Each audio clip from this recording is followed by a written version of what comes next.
Tougher environment. There's a lot more locals. There might be people messing with them. He would have to behave himself with the local posses, the local gangs in that particular jail. He would have to kind of keep his head low. He is in jail for 2 to 3 years before he even gets to fucking trial. Trial takes months. Bro, Vitali is fucked, bro. Vitali is actually bro, I'm being completely honest.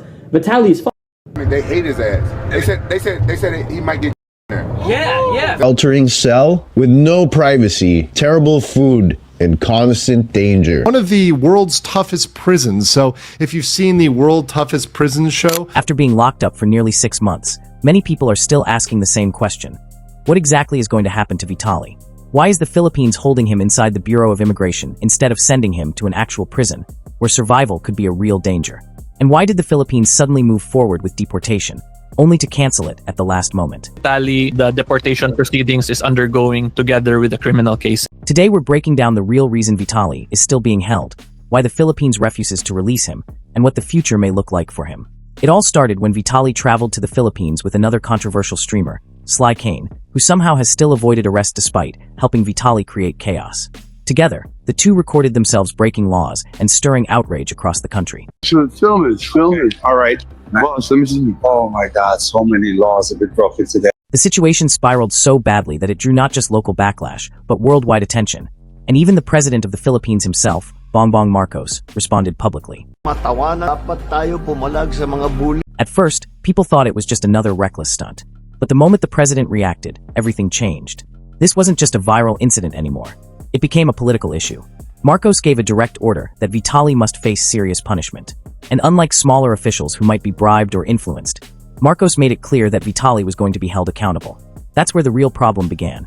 Normally, a foreigner in this situation might just be deported back home. Broke our laws. Okay. He broke our laws. He broke Philippine laws here in our country. So he has to stand trial. But when authorities tried to deport Vitali, both the United States and Russia refused to take him. That shocked everyone, not just fans, but critics too. Most people assumed at least one of his home countries would step in. He serves his sentence where he would go, because both Russia and the U.S. says, hey, we're not accepting him if he's going to be deported. Because accepting him would make it look like their governments were protecting a criminal, and no nation wants that kind of scandal. So suddenly, Vitali was stuck. He couldn't be deported. He couldn't bribe his way out. And now he had to face trial in the Philippines. I don't think he somehow ends up in North Korea or Mogadishu or somewhere else, jump through a third country. Maybe he ends up in Dubai or somewhere in Europe, or would say, yeah, sure, you pay us some money, come in, get a residency, you're fine. And there are plenty of countries that you can buy a residency. Things only got worse when reports surfaced that Vitali's mother, desperate to save her son, spent enormous amounts of money trying to arrange his deportation through third-party contacts. She even sold assets to fund the effort. But tragically, she was scammed, losing a huge portion of the money in cryptocurrency, while paying someone she believed was part of Vitali's legal team.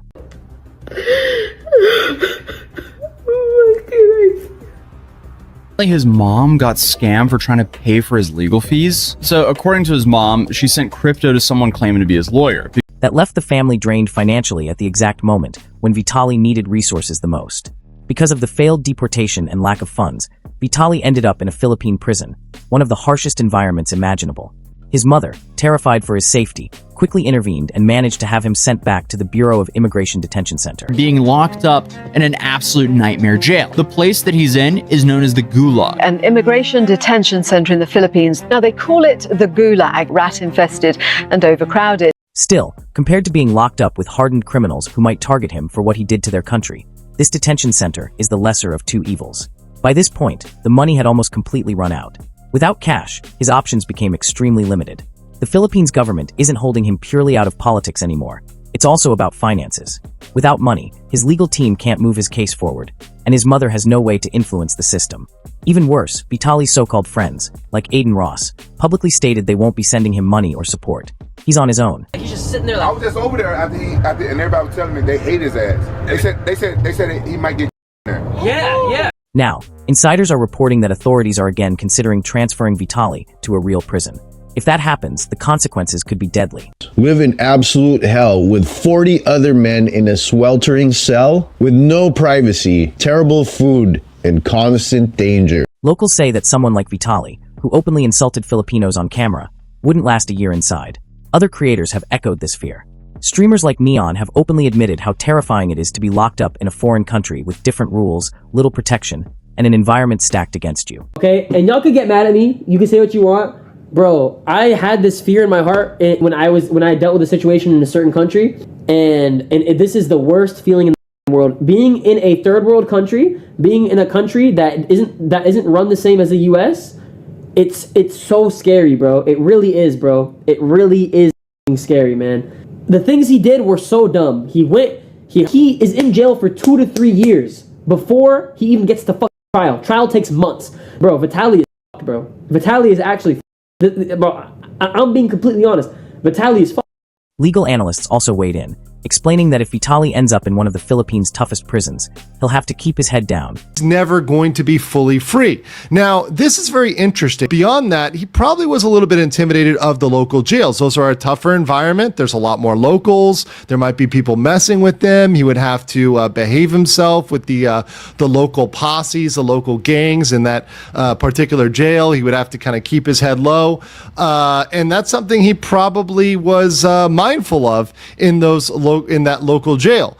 So now he's back in the BI. And mind you, the local jail he was transferred to was one of the world's toughest prisons. So if you've seen the World Toughest Prisons show, the one that he was transferred to under the BJMP was an extremely harsh prison. This was one that was one of the toughest in the world. He'd been slipping me information here and there. I think about a year and a half is about accurate for Vitali. So why hasn't he been released yet? At first, many believed it was simply because the US and Russia wouldn't take him back. But now it's clear that money is the deciding factor. With no funds left, no influence, and no allies, Vitali has no escape route. The once multimillionaire is now broke and essentially homeless, stuck in a detention center with no clear future. And this raises the big question. If former President Rodrigo Duterte were still in power, would Vitali even have lasted this long? Duterte was infamous for his harsh punishments, often cracking down on people for far less than what Vitali did. Many Filipinos believe he would have been thrown into prison immediately, with no chance to escape through money or influence. So what happens now? Will Vitali finally be deported if his family somehow manages to raise enough money? Will he be sent back into one of the world's toughest prisons? Or will he remain stuck in limbo at the Bureau of Immigration, slowly fading from relevance as his resources and health decline? One thing is certain, Vitali's downfall isn't just about politics anymore. It's about money, survival, and a system that he underestimated. He went to the Philippines expecting content and clout, but instead he's facing the harshest reality of his life. So tell me, do you think Vitali can survive even 1 year inside a Philippine prison? And what do you think would have happened if Duterte were still in charge? Let me know in the comments below.